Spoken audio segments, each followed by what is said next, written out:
ونؤمن به ونتوكل عليه ونعوذ بالله من شرور أنفسنا ومن سيئات أعمالنا من يهده الله فلا مضل له ومن يضلله فلا هادي له ونشهد أن لا إله إلا الله وحده لا شريك له ونشهد أن سيدنا ومولانا وشفيعنا وحبيبنا ورؤوفنا ورحيمنا محمد صلى الله تعالى عليه وعلى آله وأصحابه وبارك وسلم. أما بعد فأعوذ بالله من الشيطان الرجيم. بسم الله الرحمن الرحيم. يا أيها النبي إنا أرسلناك شاهدا ومبشرا ونذيرا وداعيا إلى الله بإذنه وسراجا منيرا. صدق الله العلي العظيم.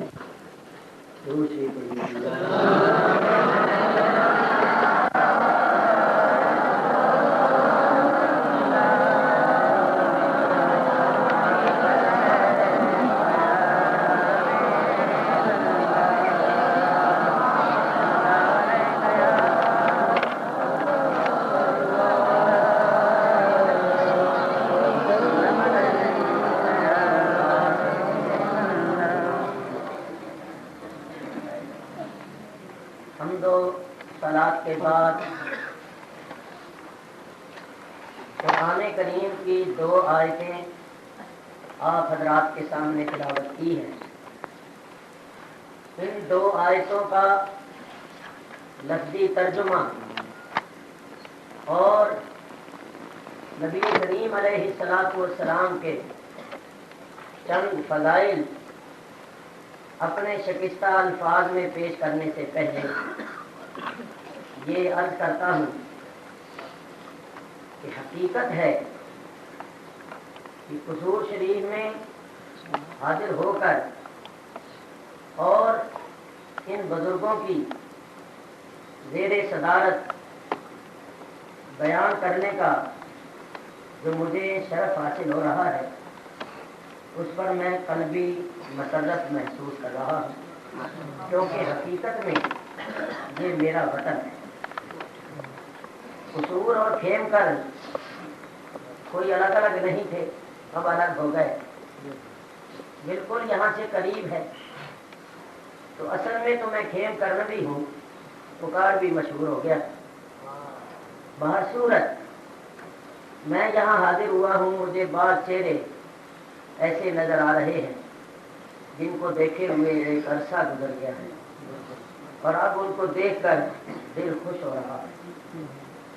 اور یہ بھی میرے لیے انتہائی سعادت کا موجب ہے کہ میری تقریر کے سلسلے میں میری تقریر کے دن صدارت فرما رہے ہیں حضرت فقیہ اعظم استاد العلماء اور اس دور کے محقق اہل سنت و جماعت کا سرمایہ حضرت علامہ شیخ الحدیث و تفسیر مولانا ابو الخیر محمد نور اللہ صاحب محدث وسیع مدد اللہ العلی و دامت برکاتہ العالیہ ہمیشہ مجھ ناچیز پر شفقت فرماتے رہتے ہیں، اور میرے دل کی گہرائیوں میں بھی حضرت کی بے پناہ عقیدت اور محبت ہے، اور میں اس عقیدت محبت کو ایمان کا سرمایہ سمجھتا ہوں.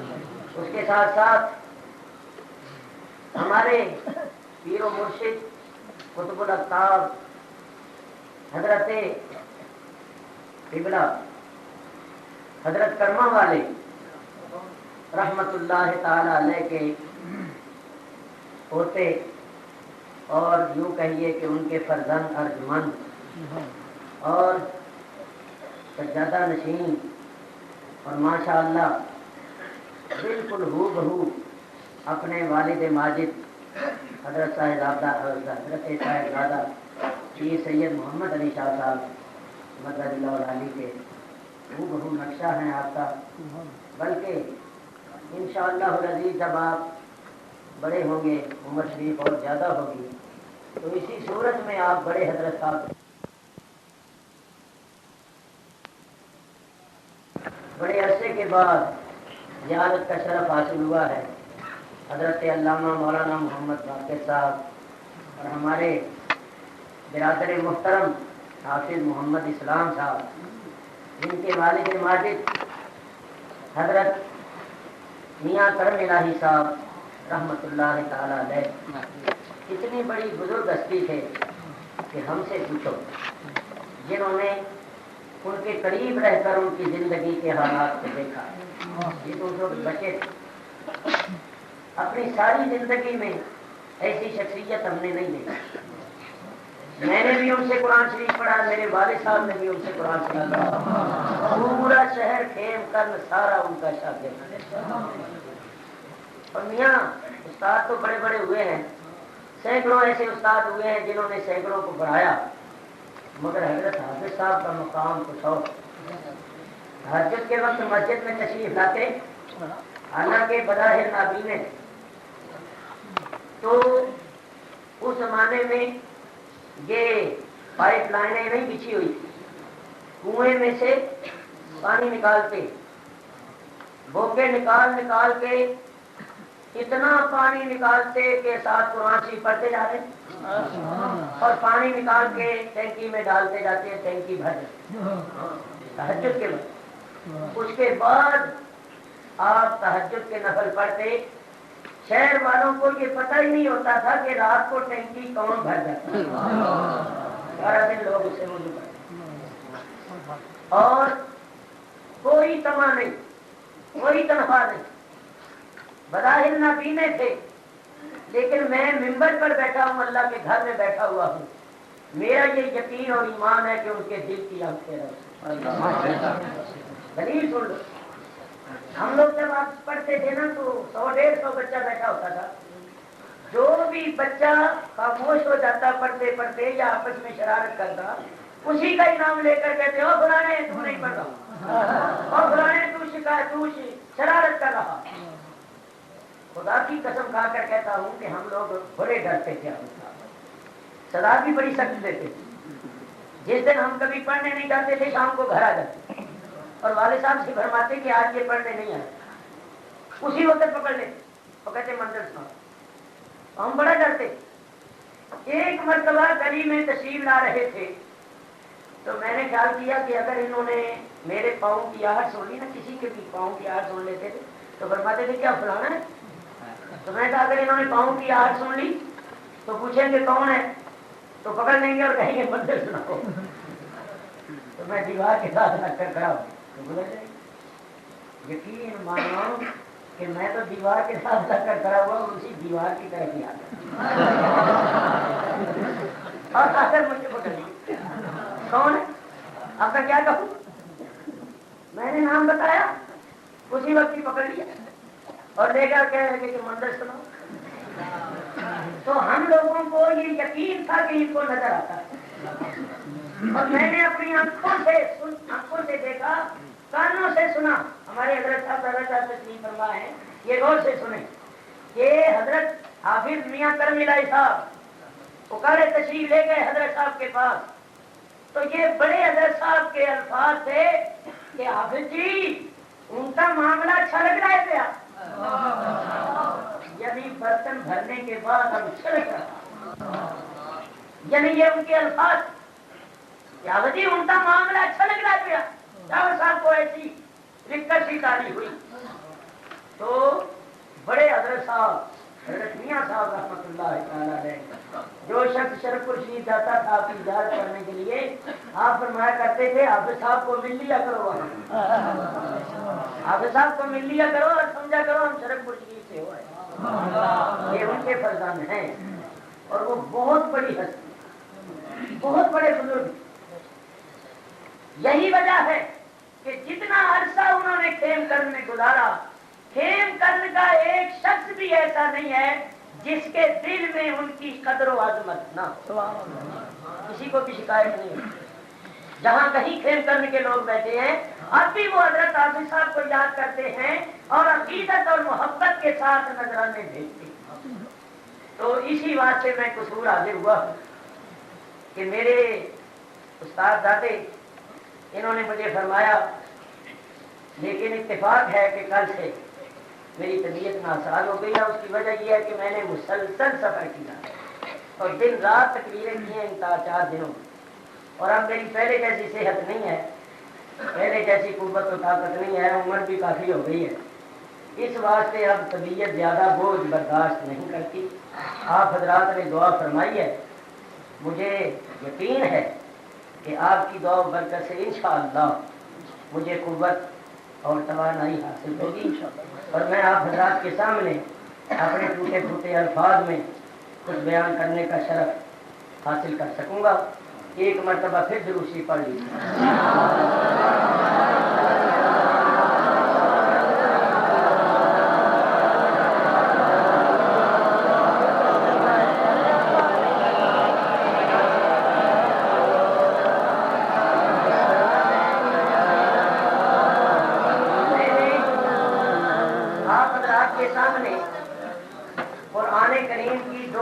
تلاوت کی اللہ تعالیٰ ارشاد فرماتا ہے، یا ایھا النبیو، اے غیب کی خبریں دینے والے، انا ارسلناک، بے شک ہم نے تمہیں بھیجا، شاہدا و مبشرا و نذیرا، حاضر و ناظر اور خوشخبری دینے والا اور ڈر سنانے والا، بداعیا الی اللہ بإذنہ، اور بلانے والا اللہ کی طرف اس کے حکم سے، وسراجا منیرا، اور چمکا دینے والا آفتاب۔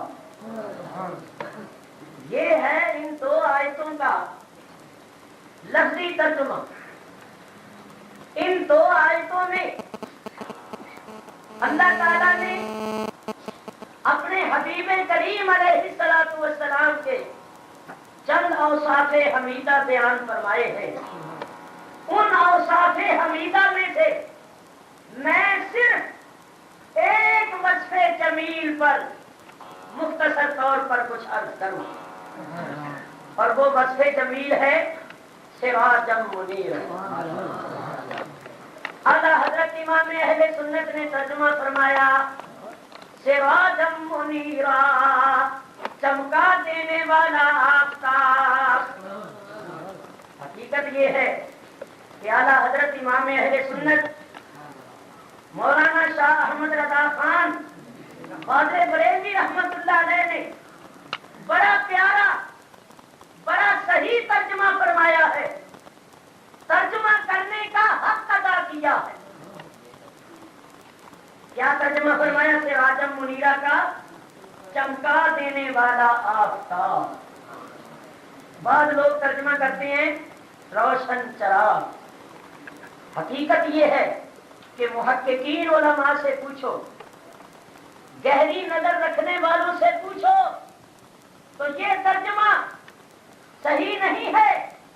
صحیح ترجمہ یہی ہے جو اعلیٰ حضرت نے کیا ہے، چمکا دینے والا آفتاب۔ سراج آفتاب کو کہتے ہیں، میں نہیں کہتا، کوئی عالم نہیں، اللہ تعالیٰ اپنے کلام مقدس میں ارشاد فرماتا ہے۔ اللہ تعالیٰ ارشاد فرماتا ہے، تبارک الذی جعل فی السماء بروجا وجعل فیہا سراجا وقمرا منيرا تبارك الذي جعل في السماء بروجا. بڑی برکت والی ہے وہ ذات جس نے آسمانوں میں برج بنائے. وجعل فيها اور رکھا ان آسمانوں میں یا برجوں میں سراجا وقمرا منيرا. سراج اور قمر کو روشن کرنے والا. بتائیے یہاں اللہ تعالیٰ نے سراج کس کو فرمایا ہے؟ آفتاب. سراجا وقمرا. قمر سے مراد ہے چاند, سراج سے مراد ہے سورج. تو اللہ تعالیٰ نے خود اپنے کلام مقدس میں آفتاب کو, سورج کو کیا فرمایا؟ سراج. دوسری آیت میں اللہ تعالیٰ ارشاد فرماتا ہے وجعل الشمس سراجا.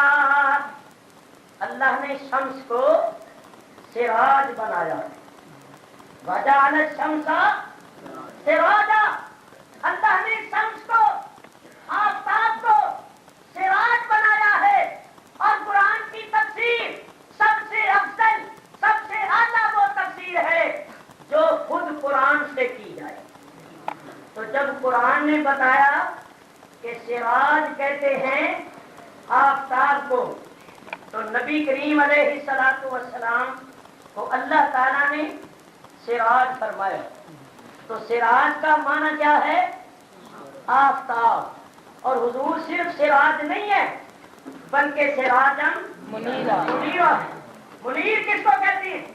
منیر نور دہندارا و روشن کنندارا کوئن. منیر کہتے ہیں نور دینے والے اور روشن کرنے والے کو. تو کتنا پیارا اور کتنا صحیح ترجمہ ہے, چمکا دینے والا, روشن کرنے والا آفتاب.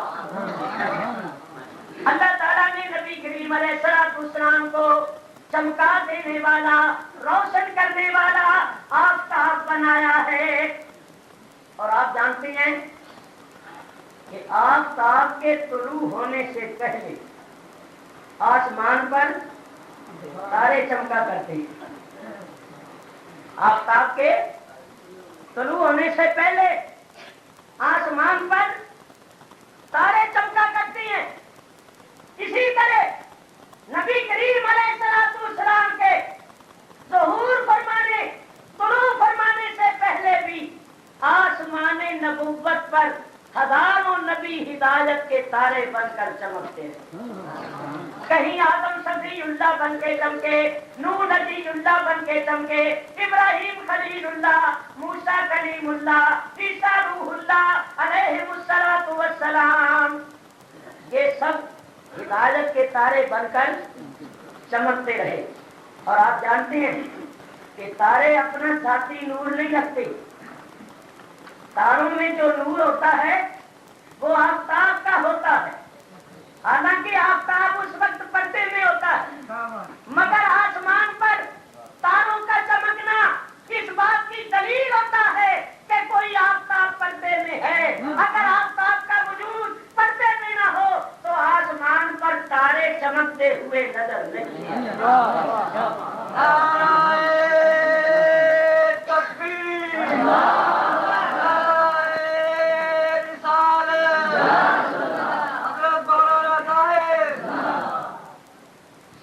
صاحب قصیدہ بردہ شریف امام شرف الدین بوصیری رضی اللہ تعالیٰ عنہ, جن کا قصیدہ حضور کی بارگاہ میں مقبول ہوا اور حضور نے خوش ہو کر, مسرور ہو کر اپنی چادر مبارک عنایت فرمائی.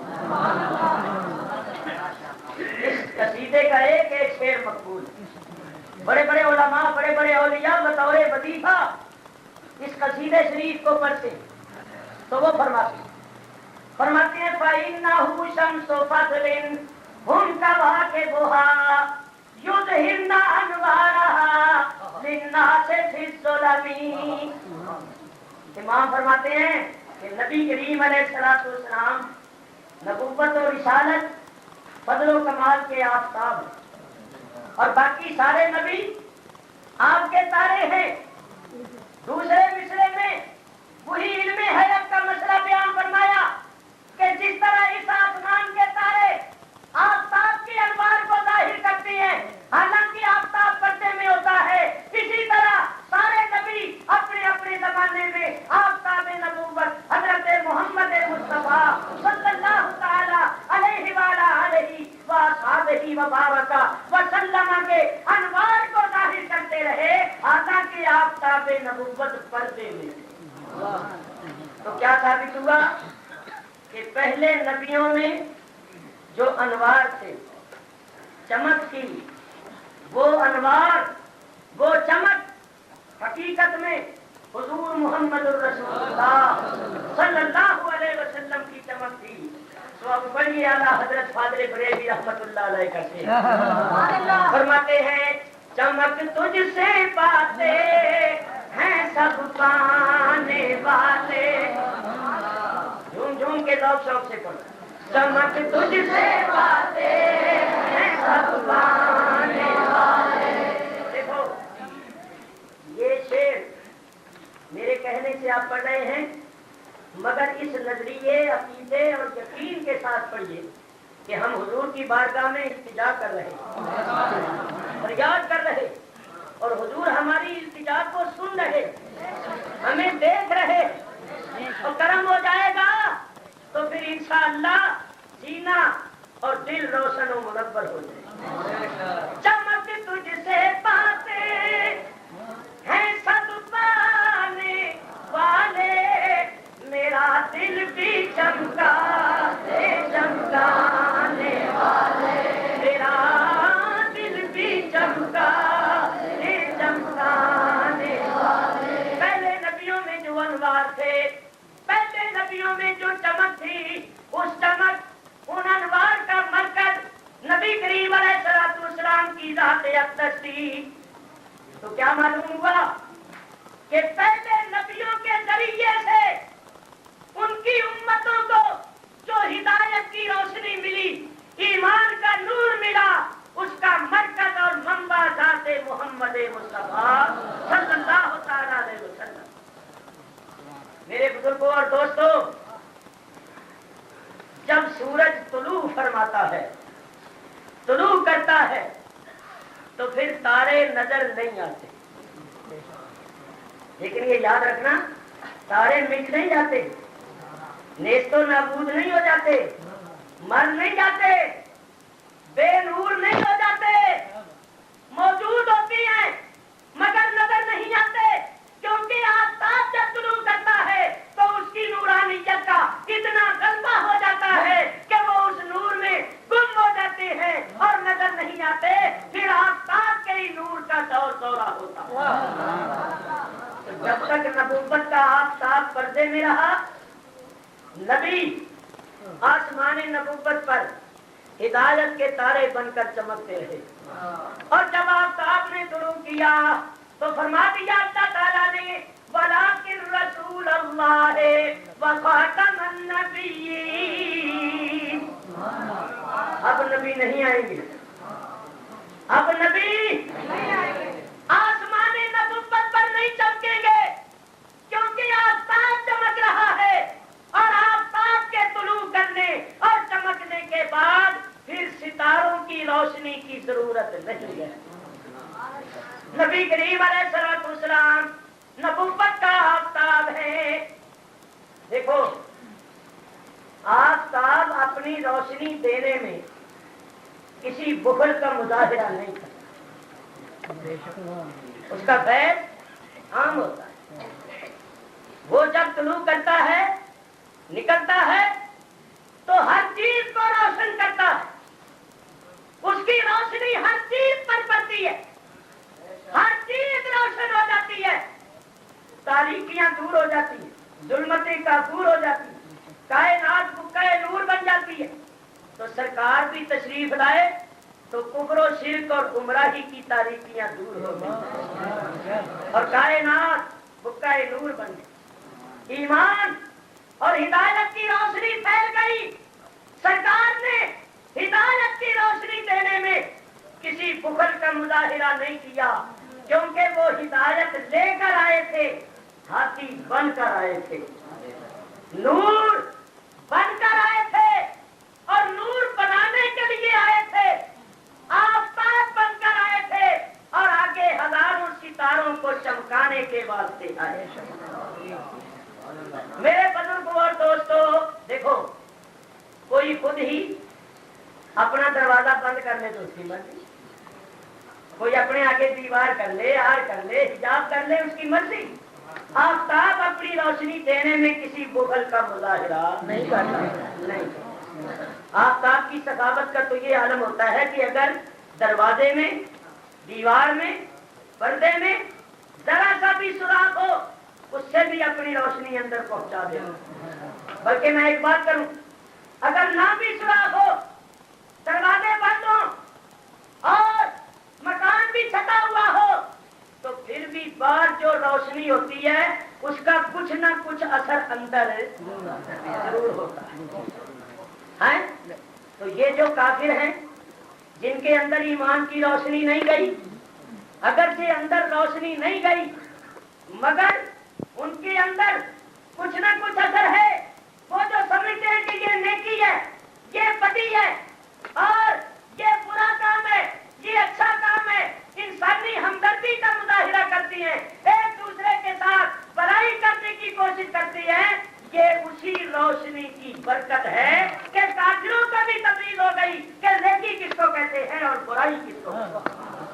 نور ہدایت لے کر آئے اور ہاتھی بن کر آئے، والذی ارسل رسولہ بالہدی، ہدایت لے کر آئے اور ہاتھی، انما انت منذر ولکل قوم ہاد۔ اللہ فرماتا ہے میرے حبیب آپ انما انت منذر، سوائے اس کے نہیں کہ آپ کا سنانے والے ہیں، ولکل قوم ہاد، اور ہر قوم کے ہاتھی۔ ایک آیت میں ارشاد فرمایا وَإِنَّكَ لَتَهْدِي إِلَىٰ صِرَاطٍ مُسْتَقِيمٍ، اے میرے حبیب بلا شک و شبہ یقیناً آپ سیدھے راستے کی ہدایت فرماتی ہیں۔ یہاں ایک بات کرتا ہوں، اگرچہ استاد العلماء فقیہ اعظم مدد اللہ العلی کے سامنے اس قسم کی باتیں کرنا ادب کے خلاف ہے، کیونکہ یہ ان کا حق ہے، مگر میں بتانا چاہتا ہوں کہ ان کا تو بہت بڑا مرتبہ اور مقام ہے، ان کے غلاموں کے غلام بھی مخالفین کے اعتراضات کی جھٹیاں اڑا کے رکھتے ہیں۔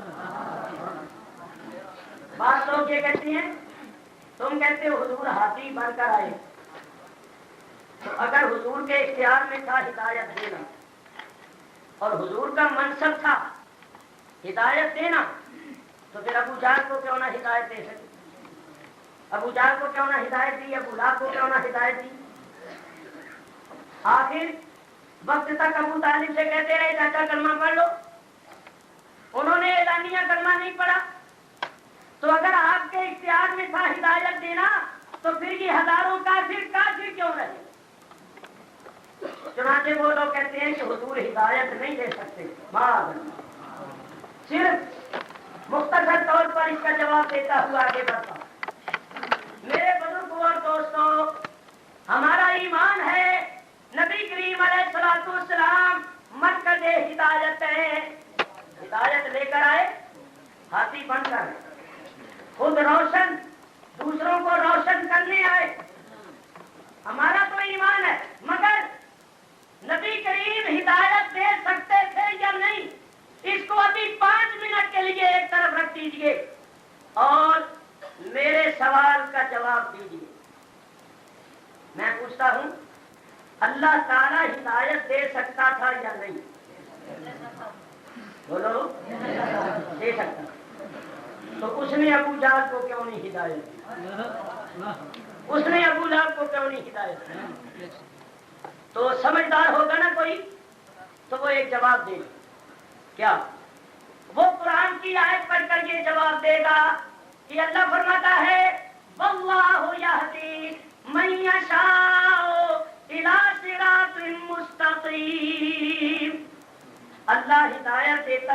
سیدھے راستے کی جس کو چاہتا ہے. سمجھدار پڑھا لکھا آدمی یہ جواب دے گا کہ اللہ اس کو ہدایت دیتا ہے جس کو چاہتا ہے. تو ابو جہل کو اللہ نے اس لیے ہدایت نہیں دی کہ اللہ نے چاہا نہیں. ابو لہب کو اللہ نے اس لیے ہدایت نہیں دی کہ اللہ نے چاہا نہیں. تو بس یہی ہمارا جواب ہے کہ جس کو اللہ نے نہیں چاہا اس کو مصطفیٰ نے بھی نہیں چاہا. ارے مصطفیٰ اس کو چاہتے ہیں جس کو اللہ چاہتا ہے اور اللہ اس کو چاہتا ہے جس کو مصطفیٰ چاہتا ہے. نعرہ رسالت. تو اللہ نے نہیں چاہا تو جس کو اللہ نہ چاہے اس کو حضور ہدایت دیں گے. ذرا سوچو کہ حضور اللہ پر حاکم تو نہیں تھے, اللہ حضور کا مطیع تو نہیں تھا, حضور مطیع تھے, اللہ حاکم ہے. اور اگر اللہ فرمائے میرے محبوب میں نے ابو جہل کو ہدایت نہیں دینی تو کیا سرکار یہ کہیں گے کہ یا اللہ میں ضرور دوں گا؟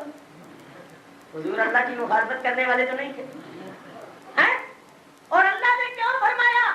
اسی بات سے کہ پیارے میں نے ہدایت کا خزانہ دے کر اور ہاتھی بنا کر تجھے بھیجا ہے, تو میرے حکم سے ہدایت دیتا ہے, اسی کو ہدایت دے جس کو میں چاہوں, جس کے لیے میں حکم کروں. بتائے یعنی اللہ باذنہ ہے. تو ذرا غور کرو. اے بچوں کو سمجھانے کے لیے ایک مثال پیش کرتا ہوں. بچوں کو سمجھانے کے لیے ہمارا اہل سنت و جماعت کا عقیدہ یہ ہے کہ خالق ہدایت اللہ ہے, حضور ہدایت کے خالق نہیں. خالق ہدایت اللہ ہے, حضور معطی ہدایت ہے. اللہ ہدایت خلق کرتا ہے, حضور عطا فرماتے. حضور کس کو عطا فرماتے ہیں؟ جس کے لیے اللہ ہدایت خلق کرتا ہے. تو بچوں کو سمجھانے کے لیے یوں کہتا ہوں کہ کسی مالک نے کسی کو خزانچی بنا کر اس کے پاس پیٹی رکھ دی ہو اور اس میں لاکھوں کروڑوں روپیہ ہو اور اس کو خادم بنا کے بٹھا دیا ہو اور یہ حکم دیا ہو کہ جس کے لیے میں پرچی کاٹوں اس کے بیٹے جاؤں. تو وہ مالک پرچی کاٹتا ہے, اس کو 500 دے دو, اس کو 1000 دے دو, اس کو 5000 دے دو, اس کو 10,000 دے دو, اس کو 20,000 دے دو. وہ خادم دے رہا اور ایک بغیر پرچی کے ہی آ جائے. وہ مالک کے پاس ہے کہ جناب مجھے بھی پرچی دیجیے. تو وہ مالک کہتا ہے میں تجھے نہیں پرچی دینا چاہتا, میں نہیں تجھے پرچی نہیں دینا چاہتا. مالک نے اس کو پرچی نہیں دی اور وہ بغیر پرچی کے خادم کے پاس آئے کہ جناب 10,000 مجھے بھی دے دیجیے. تو وہ خادم کہے گا کہ بھائی میرا تو کام ہی یہی ہے پیسے دینا, مگر میں دیتا اس کو ہوں جس کے پاس مالک کی پرچی ہو. تو تیرے پاس پرچی ہے؟ تو کہ مجھے تو مالک پرچی دیتا ہی نہیں. تو خادم کہے گا کہ جب مالک نہیں دیتا تو میں بھی تجھے پیسے نہیں دوں گا. تو وہ ادھر جا کے کہنا شروع کر دے جی دے ہی نہیں سکتے. وہ ادھر جا کے کہنا شروع کر دے کہ جی دے ہی نہیں سکتے. تو وہ احمد قرار پائے گا یا نہیں؟ ارے جن کو ملا ہے وہ کہیں گے دیتا ہے, ہم نے دیا ہے, تیری بات ہم کیسے مانے؟ تجھے جو نہیں ملا تو اس لیے معلوم ہوتا ہے ان کو بھی نہیں ملی, ان کو بھی نہیں ملی. اگر ملی ہوتی تو یہ نہ کہتے کہ نہیں دے سکتے, یہ جو کہتے پھرتے نہیں دے سکتے تو اس لیے کہ ان کو ملی نہیں. میرے آقا نے ان کو ہدایت دی نہیں. اور کیوں نہیں دی؟ مالک نے ان کے لیے پرچی کاٹی. تو میرے دوستوں بزرگوں یاد رکھو, نبی کریم علیہ السلام ہدایت لے کر آئے ہاتھی بن کر. آپ کا فیض عام ہے. جیسے ابھی ہمارے حضرت صاحب دادا صاحب نے فرمایا کہ حضور کی بارگاہ میں عربی آئے تو صحابی بن گئے, ابو بکر آئے تو صدیق بن گئے, عمر آئے تو فاروق بن گئے, عثمان آئے تو غنی ہو گئے, علی آئے تو شیر خدا ہو گئے. ارے میاں سرکار تو عالم علیہ السلام کو تو اللہ نے بھیجا ہی اسی واسطے. اب یہ ہے قصور شہر, اور قصور شہر میں بڑے سمجھدار قسم کے لوگ رہتے ہیں, بڑے ہوشیار, بڑے سمجھدار, نقطہ شناس, بال کی کھال اتارنے والے رہتے. تو میں ایک بات عرض کرتا ہوں، کیونکہ میرے جانے کے بعد شاید کسی کے دل میں خیال آ جائے یا ڈال دیا جائے تو پہلے ہی صفائی کر لو. آپ کہیں گے کہ جب نبی کریم کو معلوم تھا کہ اللہ تعالیٰ نے ابو جہل کے لیے پرچی نہیں کاٹی، ابو لہب کے لیے نہیں کاٹی، تو پھر حضور ان کو تبلیغ کیوں فرماتے تھے؟ ان کو مسلمان کرنے کی کوشش کیوں کرتے؟ وعد و نصیحت کیوں کرتے؟ جب پتا تھا تو پھر کیوں کوشش کرتے تھے؟ اس کے متعلق کر کے آگے بڑھو. میرے بزرگوں اور دوستوں، حضور علیہ السلام کو بالکل پتا تھا، مگر اس کے باوجود جو کوشش فرماتے تھے، تبلیغ فرماتے تھے، اس کی حکمت سنو اور ساتھ قرآن شریف سے دلیل بھی سنو. اللہ تعالیٰ ارشاد فرماتا ہے ان الذین کفروا سواء علیہم اانذرتہم ام لم تنذرہم لا یؤمنون. میں کہتا ہوں اعلیٰ حضرت کے ترجمے میں بڑی گہرائی ہے. یہاں ترجمہ کیا کرتی ہے؟ ان الذین کفروا، بے شک وہ لوگ جن کی قسمت میں کفر ہے. یہ بڑا گہرا ترجمہ. ان الذین کفروا، بے شک وہ لوگ جن کی قسمت میں کفر ہے، جنہوں نے کفر کی راہ اختیار کر لی ہے. سواء علیہم، برابر ہے ان پر. یہ لفظ ذرا یاد رکھیں. انذرتہم ام لم تنذرہم، اے میرے حبیب آپ ان کو ڈراؤ یا نہ ڈراؤ، سمجھاؤ یا نہ سمجھاؤ، لا یؤمنون، وہ ایمان نہیں. کیوں؟ ختم اللہ علی قلوبہم وعلی سمعہم وعلی ابصارہم غشاوۃ ولہم عذاب عظیم. اللہ تعالیٰ نے ان کے دلوں پر، کانوں پر مہر لگا دی اور ان کی آنکھوں پر پردے ہیں اور ان کے لیے بہت بڑا عذاب ہے. ذرا غور کرنا، انہی آیتوں میں اس اعتراض کا جواب ہے. کیا؟ بس ذرا تھوڑی سی توجہ کی ضرورت ہے. اللہ فرماتا ہے سواء علیہم، ان پر برابر ہے. انذرتہم ام لم تنذرہم لا یؤمنون، آپ ڈراؤ یا نہ ڈراؤ، سمجھاؤ یا نہ سمجھاؤ، آپ کا ڈرانا نہ ڈرانا، سمجھانا نہ سمجھانا ان کے واسطے برابر ہے. وہ تو ان پر کوئی اثر نہیں ہوگا، وہ تو ایمان نہیں لائیں گے. اللہ نے یہ نہیں فرمایا محبوب تیرے واسطے بھی برابر ہے. سواء علیہ کا نہیں فرمایا، سواء علیہم، ان پر برابر ہے، ان پر اثر نہیں ہوگا، مگر میرے حبیب تجھے وعظ و نصیحت کرنے، کوشش کرنے کا اجر و ثواب ملے گا. تو حضور جانتے تھے کہ یہ ایمان نہیں لائیں گے، پھر کوشش کیوں کرتے تھے، تبلیغ کیوں کرتے تھے؟ اس واسطے کہ آپ کو اللہ کی طرف سے اس کا اجر و ثواب ملتا تھا اور آپ نے امت کو بھی سبق دینا تھا. کیونکہ نمونہ بن کے آئے تھے کہ میرے غلاموں، اگر کسی کے ہدایت پر آنے کی امید ہو یا نہ ہو، تم اپنا سلسلہ جاری رکھو. اس پر کوئی اثر ہونا ہو، وہ مانے نہ مانے، تمہیں تو اجر و ثواب ملے گا. اگر حضور بات و نصیحت کرنا چھوڑ دیتے تو آج ہم کیسے کرتے؟ سرکار نے سبق دے دیا، کوئی مانے نہ مانے، تم اپنا کام کرتے جاؤ، تمہیں اجر و ثواب ملے گا. تو اب آپ سمجھ گئے کہ حضور کوشش کیوں کرتے تھے؟ کہ آپ کو اللہ کی طرف سے اس کا اجر ملتا تھا اور آپ نے امت کو سبق دینا تھا. ورنہ حضور جانتے تھے کہ یہ ایمان نہیں لائیں گے، مہریں لگ چکی. تو میں امید کرتا ہوں کہ آپ کی سمجھ میں میری باتیں آ رہی ہیں. چلیے آگے چلیں. میرے بزرگوں اور دوستوں، آفتاب نے طلوع کیا.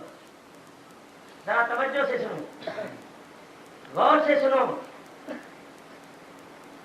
بتاؤ ایمان کہاں ہوتا ہے؟ دل میں. ایمان کہاں ہوتا ہے؟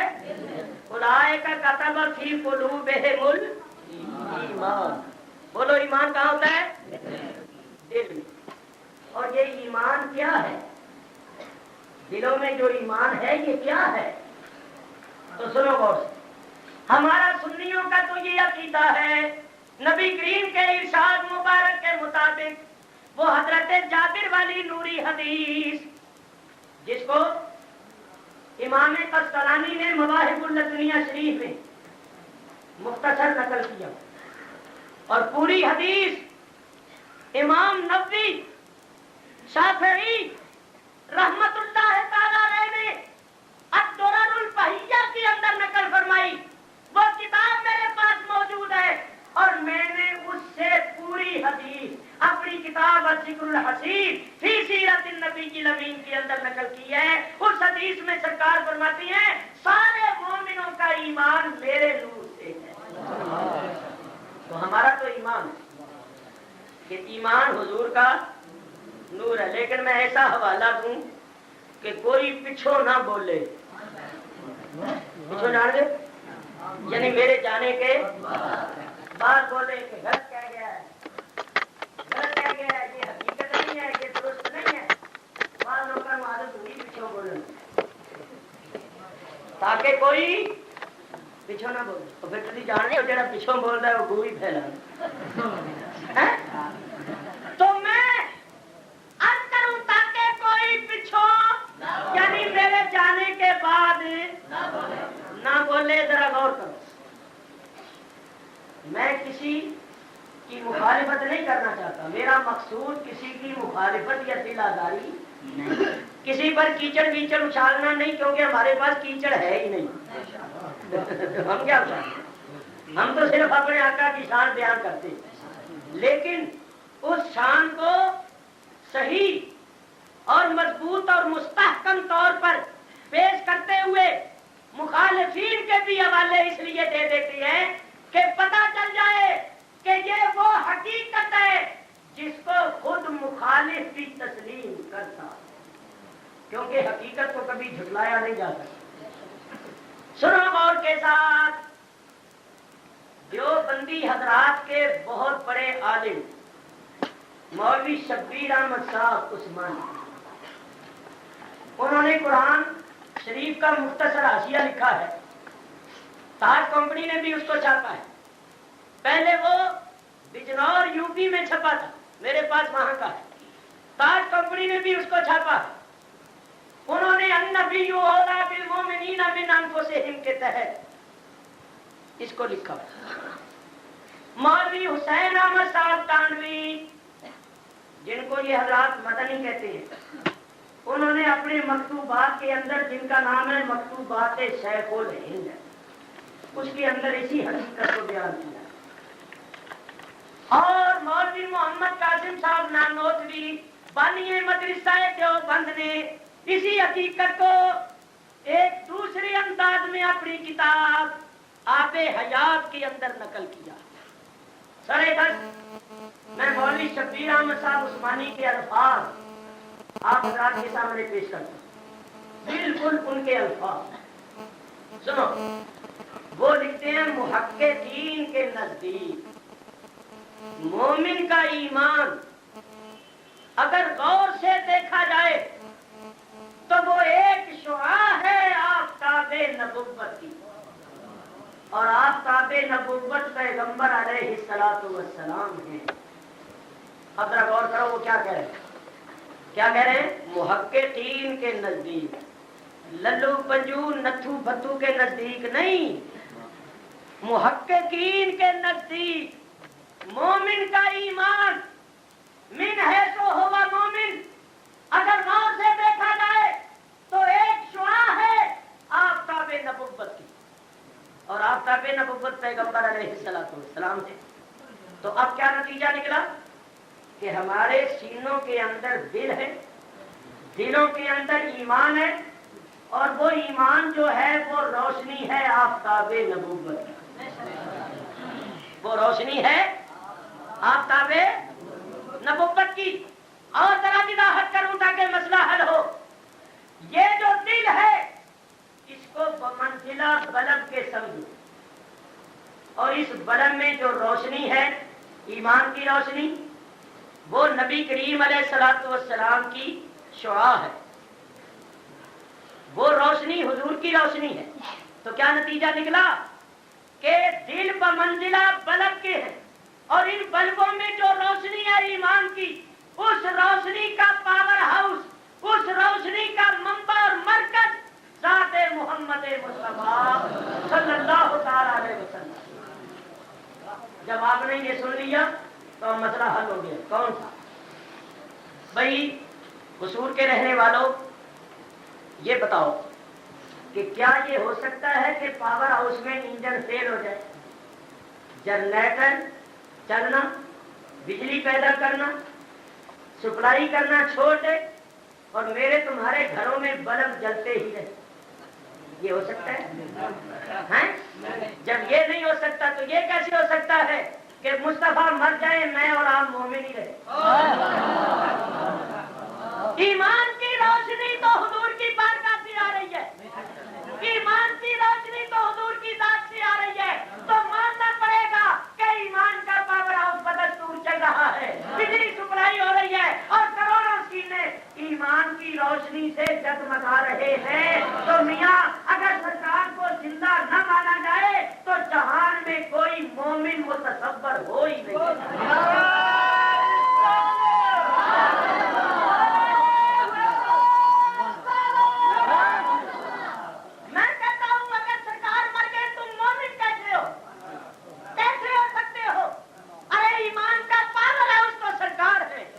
ایمان کی روشنی تو وہاں سے آ رہی ہے۔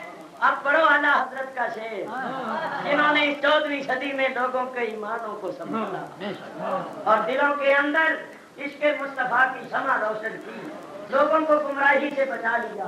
فرماتے ہیں تو زندہ ہے واللہ، تو زندہ ہے واللہ، 2 مرتبہ فرمایا واللہ۔ واللہ کی معنی خدا کی قسم، عقیدہ ہو تو ایسا۔ آج کل ہم کچے پلپلے ٹھلے سنی ہو گئی، ادھر کی سنی ادھر ہو گئے، ادھر کی سنی ادھر ہو گئے، پھر کہنے ہیں پتہ نہیں ان کیڑا سچا ہے، دونوں ہی قرآن پڑھتے ہیں، اسی علی وچکار ہی لمکے ہوئے، درمیان میں ہی معلق ہیں، اور حضرات علماء بیٹھے ہیں، ان سے پوچھو ایمان نام ہے یقین کل کا، یہ صحیح بخاری کے اندر الایمان یقین کل، جس کے یقین میں ذرا برابر بھی شک ہے اس کا ایمان کامل نہیں، تو شکی آدمی شکی۔ تو میاں پکے ہو جاؤ، بولو کیا کہہ رہا ہوں؟ پکے ہو جاؤ، پکے ہو جاؤ، بار بار سنو، پکے ہو جاؤ۔ سنو اور سونیو، سنو اور سونیو، اور سونی کی گل سنو، اور جنہ چر پکے دے نال جاندی رہی پار لگتی رہی، اور جب تک پکے کے ساتھ جاتی رہی پار لگتی رہی، ایک ہی دن کچے سے واسطہ پڑا، کچا خود بھی ڈوبا اس کو بھی ڈبے گا۔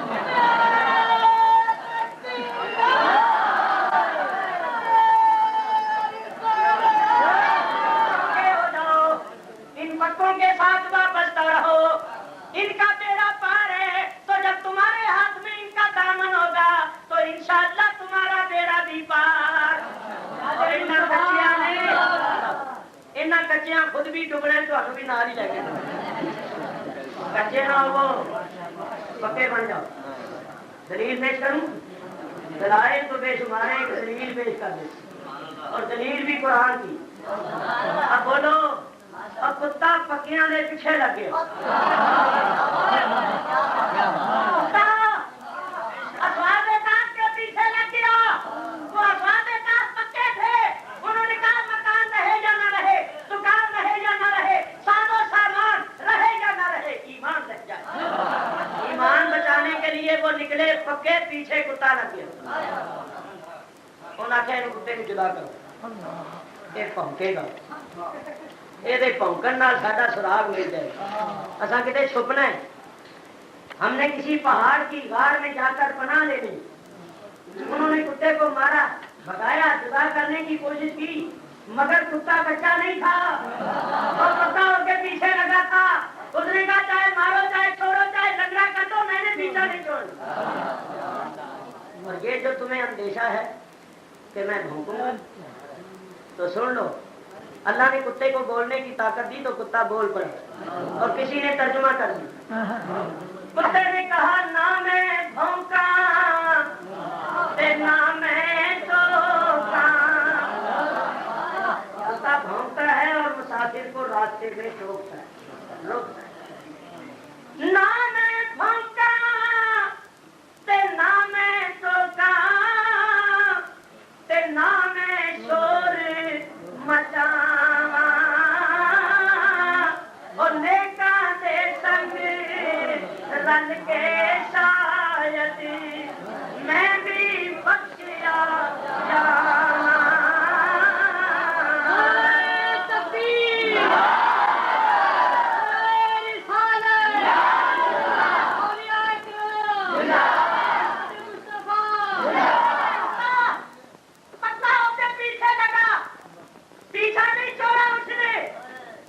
کامیاب ہوا یا نہیں ہوا؟ میرا پار ہوا یا نہیں ہوا؟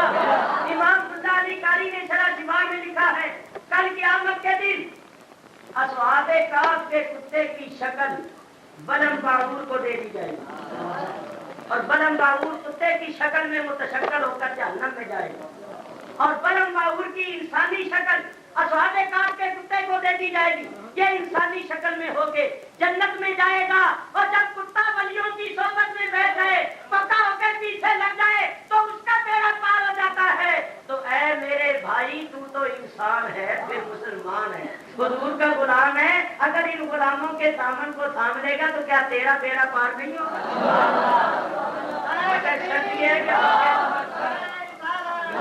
سچ یہ ہے کہ پکے ہو جاؤ، پکے۔ ہمارے دادا پیر و مرشد حضرت ارکان قطب الاقطاب حضرت رحمت اللہ، اس نے کبھی اپنے پیر کو حضرت صاحب کو کبھی پیٹ نہیں کی تھی،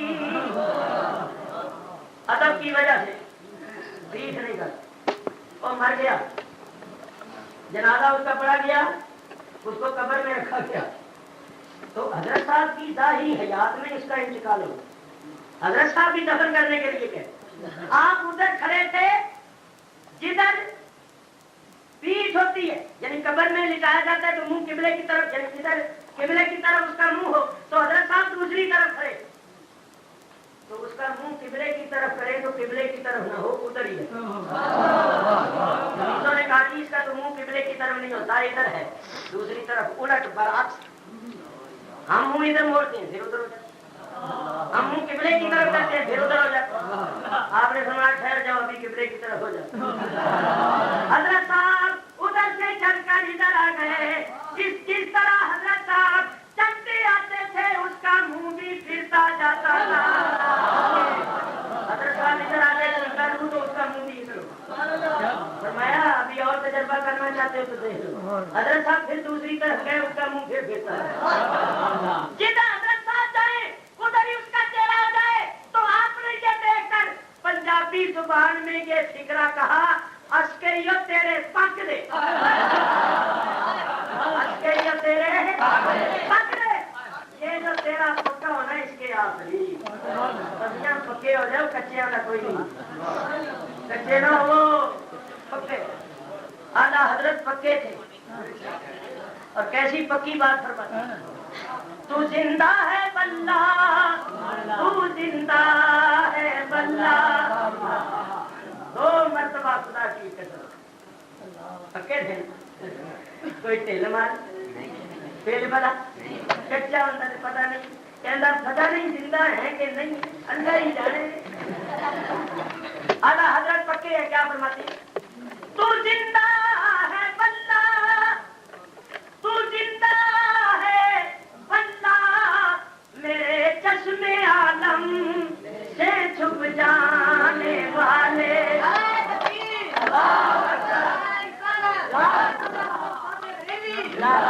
میرے چشم عالم سے چھپ جانے والے، بولو چمک تجھ سے باتیں، میرا دل بھی چمکا چمکانے والے، معلوم ہوا میرا آقا ایمان کا مرکز ہے، ایمان